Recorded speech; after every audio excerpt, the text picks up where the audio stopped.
Ukechouquette.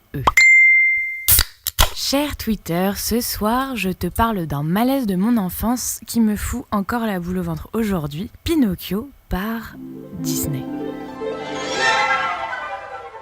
Rappelle un vieux monsieur qui souhaite que sa marionnette devienne un vrai petit garçon, blablabla, mais on sent qu'il y a un truc pas net. Déjà, le gamin, c'est encore qu'un morceau de bois, il le fait marcher comme ça.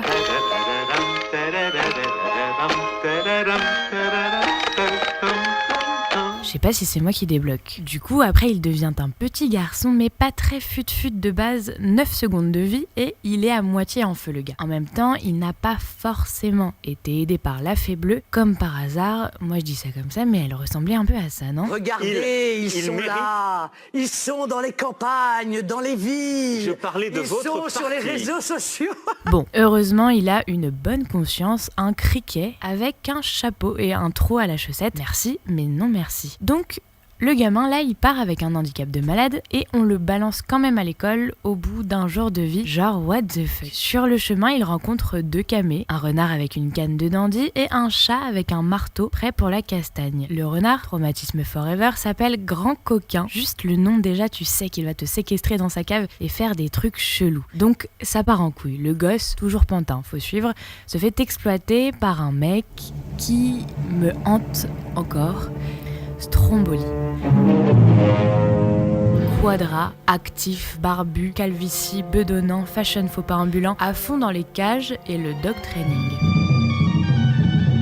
Bref, il retient en otage, là encore ça part en couille, on passe sur le nez qui pousse quand il ment, référence hautement phallique. Le gosse se fait embarquer sur une île, il fume, boit, joue des sous, dis quoi à ma fille de 8 ans moi, et devient pote avec le gamin turbulent. Ce mec, c'est Crapule qui se transforme quand même en âne, un âne avec un nœud papillon, un âne qui fume, what the fuck Disney. Là encore ça part en cacahuète, faut s'échapper de là, alors on accepte la première idée venue, se perdre au milieu de l'océan, obviously. À part le fait qu'on retrouve son daron qui pêche dans le ventre d'une baleine, ce sont de chouettes retrouvailles dans le bide d'un cétacé.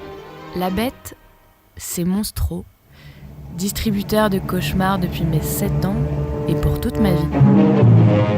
En vrai, on dirait moins le matin. Enfin bon, après il y a course-poursuite, l'enfant crève, il revit, la conscience reste bonne, le père a un fils, ça se termine bien, ouf.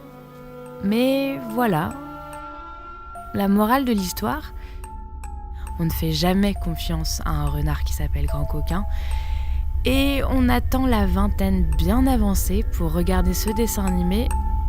On est plus mature pour les séances de psy qui suivront.